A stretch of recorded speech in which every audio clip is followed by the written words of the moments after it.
This is my first speech ever, so I might be a little nervous, but I think once I get started, I'll be okay. But I started in the paranormal about 10 years ago. I started watching the Ghost Hunters.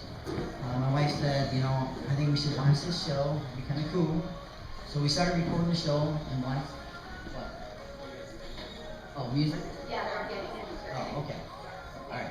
We'll wait for the music. Okay, good.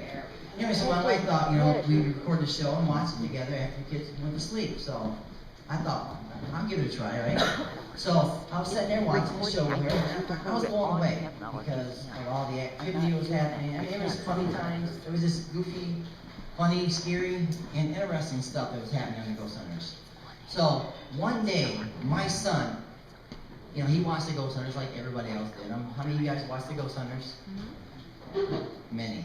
Well, my son came to me one day and he said, Dad, there's this old house at the end of the road. Let's go check it out tonight. So I said, okay, I'll go check it out with you. So me, my son, and my son-in-law went down there. I go over to his house and we walked from his house to the actual place where we wanted to go look at it.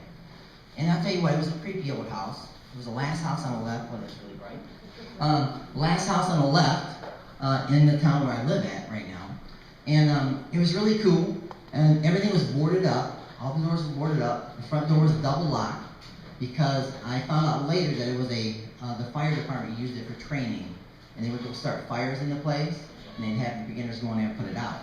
So they had to have locks, and they had to have boards on the doors so nobody can get in. So it was very dangerous. So what I want to do is I'm going to be showing you guys some videos.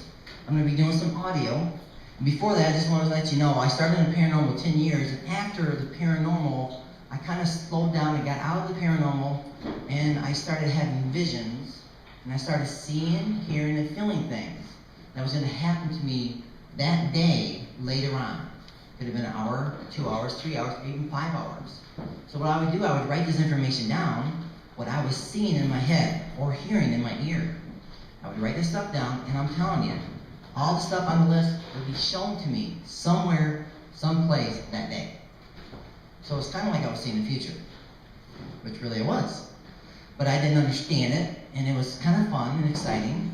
So that was my seer journey, and I'll get into that a little later.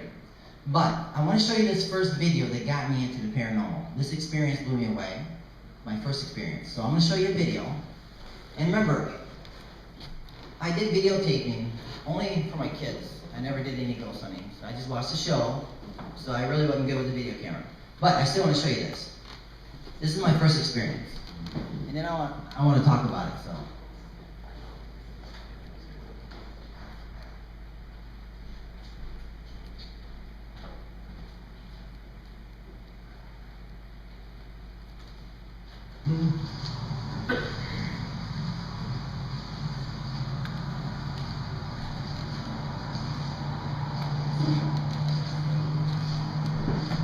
There's something here. Open the door up. There's something here. Open the door up. Oh, no way. Oh, no way. That's exactly what I'm saying, dude. Oh, no way. There is something here. There's no wind right now. There is no wind. There's something here. There is no We've wind. just proved it to everybody. Oh, you better be recording. I am recording, dude. A little excited. A little excited. Let me stop that. But that was my first experience. Now, if that happened to you, how would you feel? Seriously.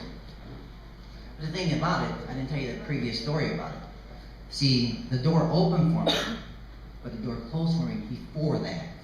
So what was interesting is I came around the old house, and the door was open, and you know, I'm copying the Ghost Hunters, you know, if there's any spirits, close that door. You know, being cool, you know, and it closed for me, and it blew me away. And so I got the video camera, and I came back, and I did that video. And what's interesting about this house is spirits have the ability to shut equipment down. So I came back the next day, and I brought my son-in-law, and see, I didn't know if it was him that the energies were connecting with or me. But what was so cool was, we got there, and as soon as I started to film the door, it broke. The camera broke on me. It just said error and it wouldn't work. But that door did 20 commands for me. 20 commands. I asked it to halfway, it opened halfway. I asked it to open real fast, it opened real fast. I asked it to go 3/4 of the way, and went 3/4 of the way. So there was some kind of communication there. And later on I did research on the property, and there was a young lady that actually lived up in that room where that door opened up. And she stayed up there. She had depression. She stayed up there. She never came out of the house. So I don't know if she passed away there, because I didn't have any knowledge about any of this stuff at the time. But I thought it was really interesting. So that first experience got me into the paranormal.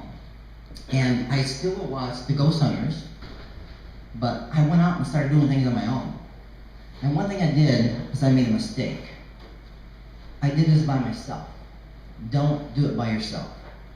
And what I would do was I would go and I would see old abandoned houses, old abandoned churches, or schoolhouses. And what I would do is I would go to these places and I would go and take my video camera, and it was an $800 video camera. But what I would do is I would leave it there during the day. Now these are abandoned places that are far off the road, so a lot of people wouldn't know about it. And how I would do my research was I would actually go there, and on the video camera you can hear everything. I mean everything on the video camera. You can hear yourself starting the car up, you can hear it leaving. But what I would do is I would honk the horn when I left the video camera in the house. And whenever I came back, I would honk the horn again. And you can hear everything on that video camera from anybody driving up with the car, because there's a long distance and it was a gravel road. Okay? So you could hear that on the actual recorder. So anything in between there was, I thought, would be good evidence. And what I was getting was I was seeing things happening on the video camera. I would actually see the camera move. Or I would see something go real fast in front of the camera. Or I would hear it walking. So all this stuff was happening to me. And what was so exciting is every time I went out, something new was brought to my attention. Something new and exciting to keep me going in the paranormal field. So what happened is I started one day, it became, I woke up one morning for Christmas, and my wife decided she wanted to give me an audio recorder. Now, who has done an EVP session in here? We did some last night. Pretty interesting, right? But you've done some. But last night was interesting, right? Definitely. So I got this recorder, and I did some research on the internet to figure out what you had to do to be able to connect with spirits. So what I would do is I would go in my bedroom, I would turn the recorder on, and I would be quiet. And I would, like 25 seconds go by, then I would ask a question. Then I would wait another 25 seconds and ask another question. And I'm telling you, for like 3 months, I never got any information. None. There was nothing coming through. I couldn't hear anything. And then, my first experience with an actual audio voice came through when my sister-in-law told me about this place that she saw on the side of the road that she thought was really cool, because it was next to an old abandoned train tracks. Okay? So they made it into a bike route where you take your bikes. So she said she stopped by there and went in there. There was all kinds of old stuff in there, old newspapers, and all stuff about the house, which is kind of cool. So, like I said, don't go in these places without permission, but I did that, which was wrong. But that's how I started my journey. I went to a lot of old abandoned places. I didn't do any damage to anything. I respected all the property, which is very important. You have to really respect the property. And the energies around will actually communicate with you if you're nice, and you're friendly, and you're not there tearing things up and screaming at them. And a lot of people do that. They try to get information out of a spirit, which is ridiculous. They're going to offer that to you if you're nice and kind. Okay? Show them respect. So, I ended up going to this place, and I thought it was kind of neat. So I ended up taking my recorder that my wife gave me, and I put it on a set of steps in the house. And then I left. And then I went and told my wife, honey, I need to go back out and get my recorder. Because a brand new recorder she bought me. She said, yeah, go ahead. So at midnight, which I thought midnight was a great time to connect with spirits. So at midnight, I ended up going and get my audio recorder. And I took my video camera with me. And when I went in, I felt weird. I got chill bumps. And you know, when you get chill bumps, something's going on. Something's not right. So I ended up grabbed my recorder, and I got out of there real quick. Now, you know, I actually sometimes ran out of places real quick because of a certain sound. And I'm telling you, it's really weird what will freak you out in a house when you're by yourself. Any little sound can actually freak you out. So when I ended up taking that recorder home and a video camera, and I listened to the actual audio and watched the actual videotape. And I'm telling you, all I heard the whole time was static. Remember the audio last night? Static was so loud you couldn't even hear my voice. So I'm like, what is going on? You know, there's got to be energy here, right?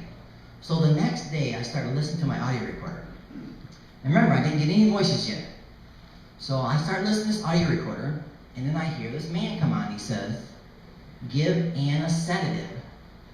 Then he shocks her body. You can hear him shocking her body and her bouncing up and down in the box springs. And then another man says, 1.5. So I'm like, this is my first EVP. I'm blown away. I'm excited. I'm thrilled, right? So I let my wife listen to it. She's the one like, man, that's nothing. That's probably a car going by, or it's an ambulance or something you're picking up. So later on that audio, I heard some females talking too, and then I heard an interesting thing. Now remember I told you about the train tracks, right? Used to be by this house. That was the bike route, right? Well, I got an actual train on my audio recorder, which is kind of interesting because if you record a train, you can record them from a very long distance. They will be on the audio recorder from a very long distance. You'll hear them. And then you hear them when they pass your house for a very long distance. So I want you to listen to this audio. I thought it was interesting to pick this up since there hasn't been a train there in over 65 years. So let me play this for you. There we go. Now listen really good. Oh, here we go. Listen real good, okay? You'll hear it.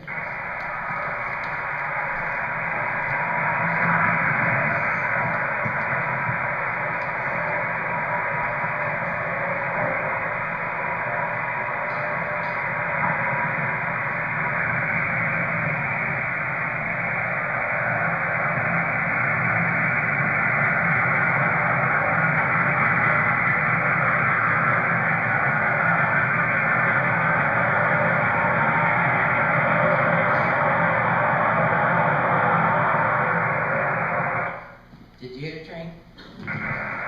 Pretty cool, huh? Now, see, that actually blew me away because, you know, there hadn't been a train there in over 65 years, so how was I picking that up? And it just came for a few seconds and it left. So just enough there to get my attention. And what's interesting about this place is I came back here by myself. Most of my investigations were by myself. So I came back by myself at midnight almost every night at this place for a long time. And one experience I had, which I thought was interesting, was I would go in the kitchen, I would take my recorder, and I would leave my recorder in the other room, in the living room. And what I would do is I would stay in the kitchen and I would sit on this wooden crate. And I would actually videotape looking at my looking at my recorder. So, and you can actually sit there in this quiet time and you can hear things if you really concentrate and listen. And I was hearing footsteps in the other room. And on the audio recorder, I heard the footsteps too, because they were walking. So I'm sitting here experiencing this great, hearing these walking, these steps and everything. And all of a sudden, boom, the crate breaks. And I fall to the ground. Okay, well that scared me. So I kind of got up and actually left quick. But before I left, I said, thank you.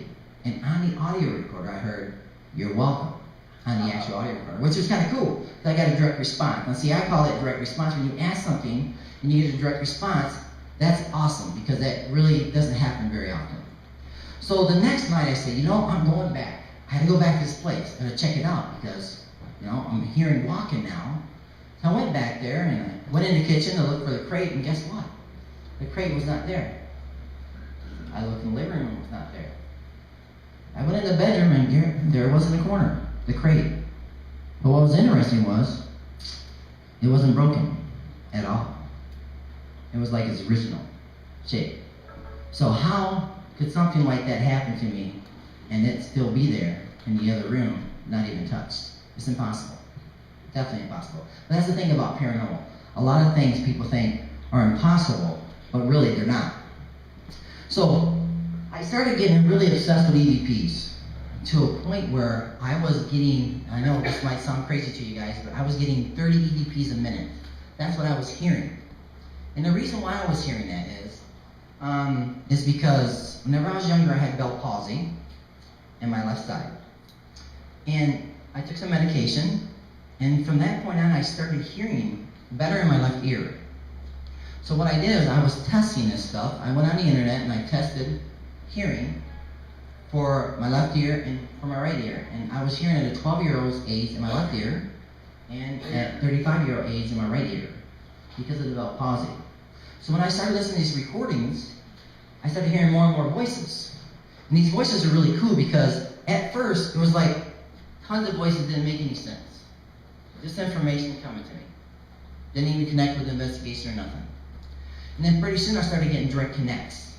And direct connects means if I ask a question, I get a response. Or it's connected to the building, or it's connected to me, or it's connected to the past people that live there. So those are direct connects. So I started getting direct connects. And that right there is really hard to do in a paranormal film, too. So I was really pumped about these EVPs. So what was happening to me was like I was putting all my time and energy to the EVPs. So, you know, I have 6 kids and 5 grandkids. So I spend a lot of time at home. But a lot of time I was spending was with my recorder with the kids. So when we went to the playground, I'm listening to audio. When we went to meetings, I'm listening to audio. When we went on vacation, I'm listening to audio. The audio recorder never left my ear. I would listen sometimes up to 12 hours straight while I'm driving and doing my job to audio. And I'll tell you what was happening.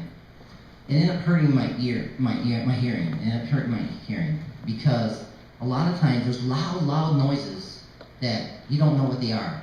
And you hold that recorder there. If you ever did that, you held the recorder and all of a sudden, go boom, just a big loud noise about blowing your eardrum. Well, that's exactly what was happening to me. It was messing up my ear really bad because I could hear it out of this ear, but not this ear. I couldn't hear it out of this ear, but I could hear it out here. So it was hurting my hearing because I kept hearing all these loud sounds.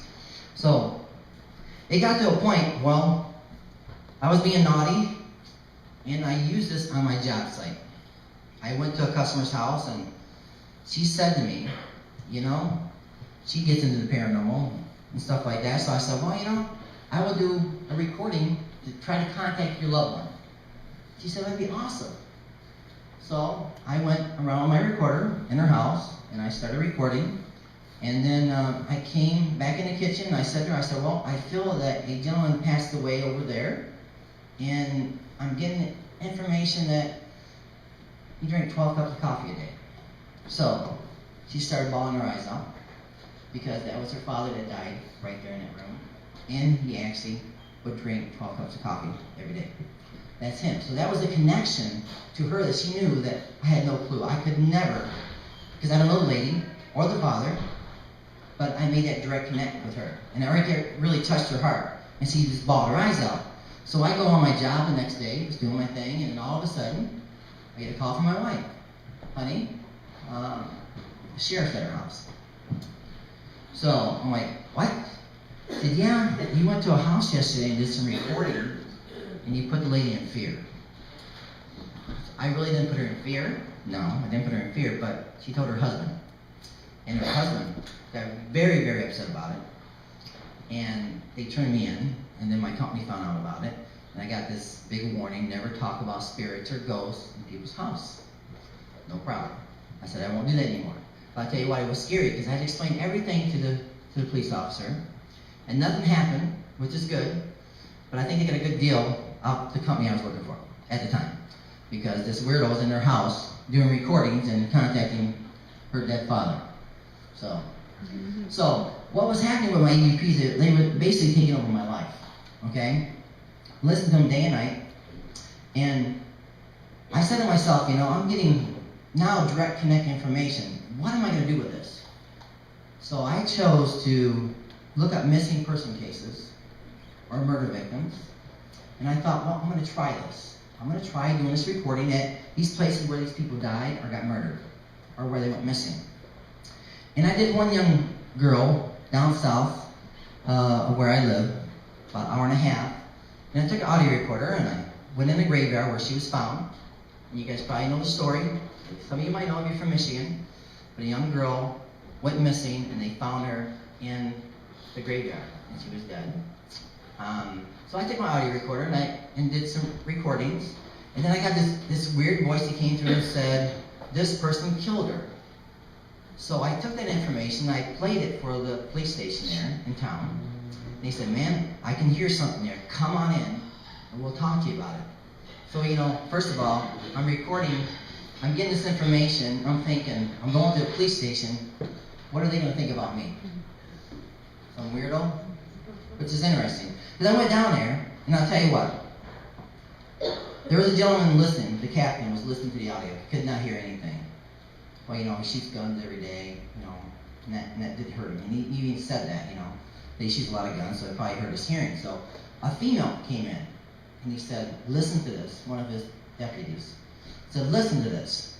So she came in there, she heard exactly what I heard. So he let me go out with her on an investigation that day. And she took me to every place where this young girl was at that day and where she'd spend her time and all that places where she was. And I actually went there and did my recording and stuff, and I got 101 EVPs that day. So what I ended up doing is taking that information and sending it back to the police department. I'm excited because I'm working with the police department. At the same time, I'm scared to death because they're thinking I'm a weirdo and they're going to lock me up. So what I ended up doing is giving them that information. And one thing in the actual audio was that there was DNA in her hair. Okay? Blood in her hair. That's what I heard in the audio. So I thought it was interesting. I sent them this list, and the next day, check it out. They're going and asking people to give their DNA.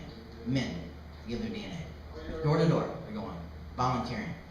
So I thought it was interesting that I give this information about blood in the hair, and then next thing you know, they're out asking for DNA from all these men.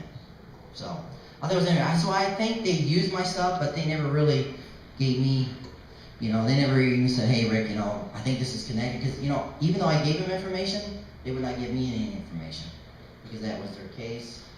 But I thought it was helping, but at the time I was so inexperienced, I didn't know if I was helping or not. But what really made me mad is I came back down there to let them listen to the audio again, and the audio completely changed to something different. It didn't even say the same thing, that this person killed me. It said something like, Tommy went and got ice cream. So now the audio changed from this person killing me to Tommy went down and got some ice cream. So the police department said, we cannot use any of this stuff because it changed. So how can you use that for any kind of evidence? So I ended up thinking about EVPs and saying, man, I can't do this because this obviously is a dead end. So one day, I decided to go and do some research at a church after a big storm came. And what happened was, we had 3 foot of snow, had a big snowstorm, and I decided to do a little quick detour and not go to my job site. And I thought I'd go check out this church. I've been there before. I wanted to go. I waded through 3 foot of snow to get my recorder out there on the back ledge. So I got back there, and then as I'm coming back out, I realized that my Durango is tilted in a ditch. So I could not get out. It was scary because I got in there and I'm like leaning like this. So a guy comes around the corner and he says, I can get you out. I said, okay, cool. So he gets the change, we hook it up. He said, give it gas. So I gave it gas, he couldn't budge me. He had good tires, everything was fine, he just couldn't budge me. So I ended up calling a tow truck, and as I'm on hold, another guy comes around. And he said to me, I can get you out, but don't give it gas.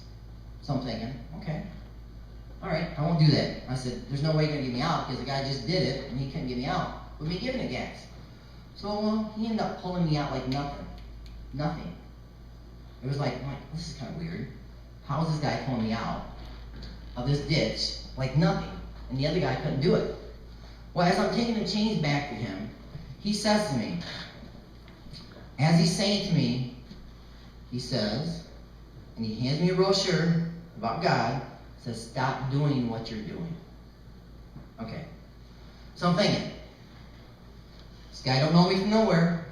And he's telling me, stop doing what you're doing. So he knows what I'm doing. He knows that I'm lying to my wife. He knows that I'm going and doing stuff that I ain't supposed to be doing and connecting with spirits. So I said to myself, what am I really doing here?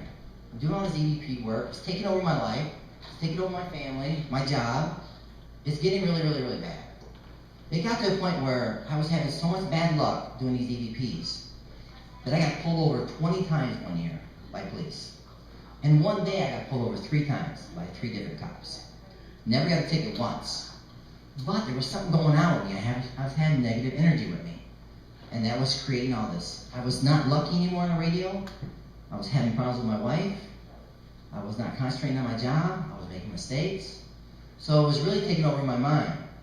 So what happened after that point is I said to myself, maybe this is not right what I'm doing. And I needed to be weaning out this recorder because I was so obsessed with it. So what was happening to me is every time I went to a gas station for 30 days, I would go to a gas station, start pumping my gas, and there would be a green Bible. Okay? And every time I thought about the recorder, I would go into a restaurant and use the restroom, there would be a green Bible. There was a green Bible showed to me every day for 30 days. Now, somebody was telling me something, right? And I believe it was God that took me from where I was losing everything, where I was having problems with my family, and going crazy with these EVPs.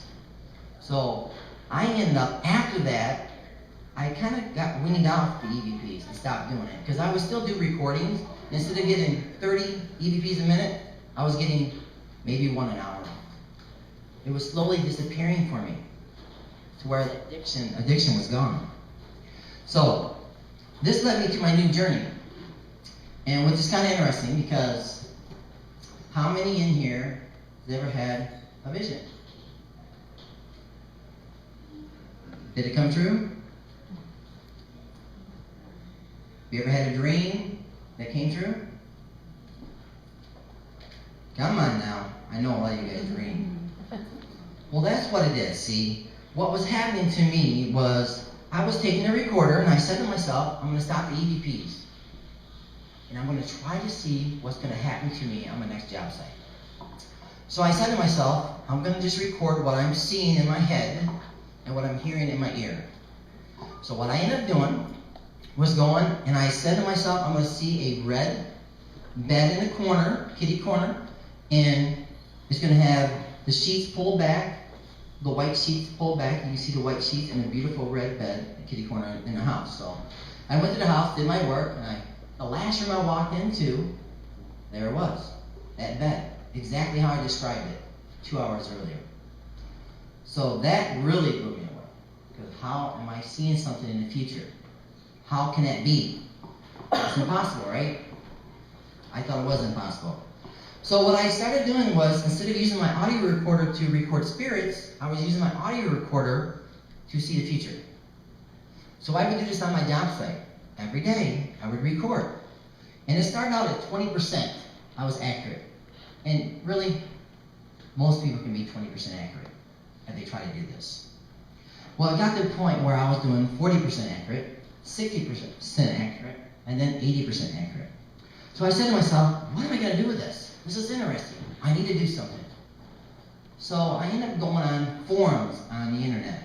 You ever hear of Unexplained Mysteries? It's a web page, Unexplained Mysteries. There's a lot of forums out there, like ghost places and psychic places, that you can go there and you can talk about spirits and about psychic reading and stuff, and people will do readings for you. So I ended up going to this website, and I posted seeing objects in your life. Because that's what I was really good at, was seeing objects. It seemed like I was seeing objects at people's houses. You know, like their bed, the way their bed was. Or maybe I saw a dog with 3 legs.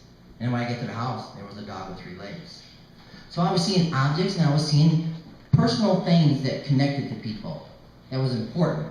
So I started this on this forum, and I posted that, and I'm telling you, with no time at all, I was getting people coming to me. I said, well, let me see what's in your life, or let me see objects in your life. And it started out slow, and I was doing 20% again, because I was nervous and scared. And then pretty soon I was back up to my 80% accurate on reading people. And the thing is, what's interesting is, these web pages, back then, they never posted their real face, the real picture. They never posted it. And they never posted their real name. They were fake names. Like, it could be like Bobby Joe. And it was really not their name. So I had nothing to connect with but just them asking me for a reading. So what I did was just offer what I saw, hear, and felt. And see, I was already hearing good with my EVPs, so I had that special ability to hear. So I started reading these people. And I'm telling you, I had probably read over 45 people, and then this one guy came on. And I'm telling you, my accuracy was like 85% probably at that time. Really hitting on everybody, blowing them away with the information I was offering. How was I seeing stuff in their life? And they're in California, or they're in New Mexico. How was I seeing that stuff? I didn't know yet, because it was kind of, to me, it was like a game, fun and exciting. Doing this stuff, it's cool, you know. My wife says I'm a attention getter. But anyways, I'm not really that. But, so this guy comes on, and he says to me, "You don't want to read me. I dare you to read me." So I said, "Okay, I will go ahead and I'll read you." So later that night, I started reading the guy. And what I saw really was horrific. I saw a guy in the kitchen, and he was boiling something, and he was eating it. And as I looked closer, it actually was blood. That's what I was seeing. This guy was boiling blood and drinking it like soup, eating it like soup. Which I thought was really freaky, because I was so accurate with all the readings and all these other people, and this guy never did respond, and he instantly left sight, which is kind of freaky too. So I thought to myself, and everybody was talking, was this guy a serial killer? Seriously, was he a serial killer? Because I'm seeing this accurate information, and I'm hitting all these other people. I think I was actually seeing a serial killer. And what's really weird is, later that night, actually the next day, I ended up going karaoke with a friend of mine. And we're sitting down, and all of a sudden, there's a guy over in the corner looking at me. And he's looking at me, giving me attitude. Like he wants, give me a hard time. So, he comes up to the table, and what's really weird is, he says to me, "How you doing, Rick?" First of all, he knows my name. "How you doing, Rick?" I'm like, "Okay, that's weird. How you doing?" Then he starts talking about my childhood. Talking about my family, my brothers, sisters, how I grew up. This guy knew everything about me. And he had an attitude. Mean attitude. He was mean. He was cursing at me. It was really a weird situation. So he finally left. But I wonder who that guy was. How did he know this information about me? And a long time ago, before that, probably 20 years before that, another thing happened to me. I was in the military. And this gentleman came in, out of the blue, and sat down by me and started talking to me. And he knew everything about my life, too. He knew everything about my mom, my dad. He knew about my future. He told me things about my future. So I'm thinking, who are these people that are doing this? And, there's three people right there that knew a lot about me and never knew me at all. So think about that. I honestly feel that the guy about the Bible, that gave me the brochure, I felt he was some kind of angel, steering me in the right direction, because I was falling and falling and falling, going deeper and deeper in a hole. So I think that's exactly what was happening to me. We all have guides. We all have guardian angels that are around. How many times have you drove down the road, fell asleep? Oh, shoot. I suppose I used to vibrate. I put it on the other one, so let me turn it off. Sorry. Okay, anyways, so let's see where I was at here now. See, of course I'm going to lose my train of thought. So, driving down the road. Okay, so how many of you drove down the road, dozed off, and woke up wondering how the heck you got there? Have you ever done that? Come on, I know there is. I'm telling you, because you're guided, and I have actually drove probably 2 miles, and I didn't know how I got there. I dozed out and drove 2 miles, but I got there. I'm like, how the heck can I do that? Because I think we're guided all the time. I think we have guardian angels out there that are protecting us. So I decided to take this a little step further. I ended up leaving that forum, and I ended up going to another forum. It was interesting because I brought some friends with me to this other forum, and I started the same thing on here, connect to objects in your life. But on this website, what was interesting was, you ever heard of a debunker? Yeah. Skeptic? Mm-hmm. Well, that's exactly what was on this website. There were debunkers and skeptics. And what they ended up doing, I would do a reading for somebody, and the skeptics and debunkers will come there and debunk everything I said. Everything. They would find an answer why I got that information, or how I got that information. So, and the actual owner of the website was an actual medium, but she was debunking everything too that I posted because of my accuracy. My information was hitting on target with everybody. So I ended up going on there, and she said, please read me, but I'm going to have you read me a different way. She said, I'm going to write down 10 of my favorite objects or things I like to do, and I want you to pick up all 10 of them. I'm like, really? Because how I read people, they don't ever ask me questions. I just offer information I see, hear, and feel. So this obviously was different. So I concentrated really hard to connect with this lady. And I did get 2 things right out of the 10. They're back at the 20%. So she said, well, at least you got 2 things right. But it gave me a severe headache, and it stressed me out. And other people thought it was really rude to do that to me because I was helping so many people and giving them all this positive information. So she ends up saying, well, go ahead and read me the way you want to read me. So I decided to read her the way I wanted to read her. And then I got a lot of things accurate, she said. She said pretty much 80% of the reading was accurate. But it wasn't actually connecting with her, it was connecting with future events, she said. So she said to me, go ahead and make another post, seeing the future, and I'm telling you, I think that's what you should do. I think that's what your gift is. So I did that, and as soon as I did it, I said I was going to meet the ghost hunters. And I ended up meeting Brian, one of the first ghost hunters. And my vision came true, because I ended up meeting him. Well, she tore it apart, ripped it apart, and pretty soon it got to a point where I was getting so much negativity from these people that they ended up booting me out the site, saying I was cheating, looking up people's profiles. Because I never looked up anybody's profile. The information comes to me, very simple. I see, hear, and feel. And I am an empath. And you know what an empath is? For instance, let's say somebody ended up cutting their arm off. I can actually feel that issue in my arm. Or if they have a heart attack, I can feel pain in my heart like I'm going through a heart attack. So that's what an empath is. You feel what the other person is feeling. So my seer journey was getting interesting, and I decided to go to another forum, which is, I'm big on forums. And if you guys look up Rick Wade, you can look up Rick Wade forums. You can find me on all these forums. All of my reading boards are there. And you can see how many people commented, how many readings I did. All that stuff's there for you to see if you want to look at it.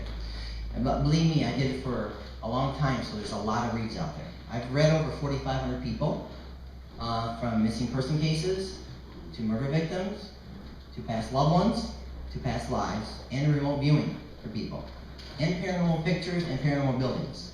So what was happening, I went to this other place called Unexplained Mystery. And what was interesting about this place is they were like the first site. They were all cool, working together, a lot of psychics, a lot of mediums on this site, which was nice. Kind of helped out. But still, there was not one person that was out there doing readings like I was. So I kind of stood out. So this time, I'm out here doing my same thing, and next thing you know, I got like 200 people waiting for a reading. So I'm just pumping this out as fast as I can, reading these people's information coming in and out, in and out, in and out, in and out. Which is crazy because I was sometimes reading 7 to 10 people a day and have a family and a full-time job. So I'm doing this, every moment of my time I'm reading people. And I tell you what, it still was fun and exciting. And then one lady came on and she said, can you do a past life reading? And I said to myself, past life reading? Sounds cool. Maybe I could try that. So I tried it, and what I saw with her, and see, they don't ever give me any information I do a reading, don't ever give me any information, it's just what I see, hear, and feel. So this lady ends up coming up, and she said, go ahead and see what you see, then we'll go from there. So I went and I saw her, and see, I have this imagination anyways, because I never grew up. So I'll be 50 years old, and I still feel like a kid. But I ended up going and reading this lady, and I saw her back in the 1800s, you know. It's like, you know, what am I doing here? You know, I'm seeing her in the 1800s. She's riding on a wagon. She falls off and breaks her neck. That's exactly how she died in her past life. Well, I gave her more information, and the other information connected too. But she came back on, so she said to me, she told everybody in the forum, which is nice with these forums because you can read every comment, every response. So it's nice that you can read all that stuff. So if you ever want to research me, go check that out. But anyway, she ended up coming back. She said that she's been to 8 doctors. She's paid a lot of money, and she can't figure out why her neck hurts all the time. She can't figure it out. They can't find nothing wrong with her. Well, I explained to her what happened in her past life, and she broke her neck.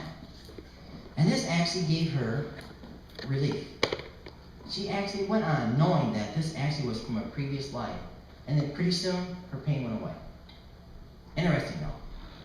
Because you kind of open them up to their past life, and you explain to them why you're having these things happen to you. And what I found out with all my past life reads is what happened in your past life, sometimes you can relive it. And that's exactly how it has been happening for me and with some people. And what was another thing was interesting is I would always give you information about the past life. I would not just give you just a past life, you know, I see a cowboy riding a horse, you know. I would get names. I would get dates. I would actually get the way the person died or what they did in their past life. And one past life I did for a lady, and it really shocked her. But it made sense to her because I saw her going around as a man in her past life. Going around, and she was killing people. And she was taking their body parts and putting them in black bags and transferring them around the city, different locations. Well, this is what I'm seeing. You know, at the same time, I'm thinking to myself, what am I doing? Am I going to give them information where they might harm themselves? That's what I thought. Because, you know, look what I'm giving them. Some crazy stuff, right? You know, maybe I'm making them go nuts. I don't know. But she came back and she said, you know, honestly, I have this terrible dream every night where I'm a serial killer. And I kill people and cut them up and take them and transfer their body parts throughout the city. So I'm reading her, but I'm reading her dreams. I'm reading her past life, what she was. She's reliving this in her dreams, and she can't get out of her mind. And what happens when you get that information, it changes you when you get past life information. I don't do past life regression, I don't even know what that is, but I just hear it a lot. I just do a reading. So what happened is, I had a reading done on me. And you know, a lot of people don't read me.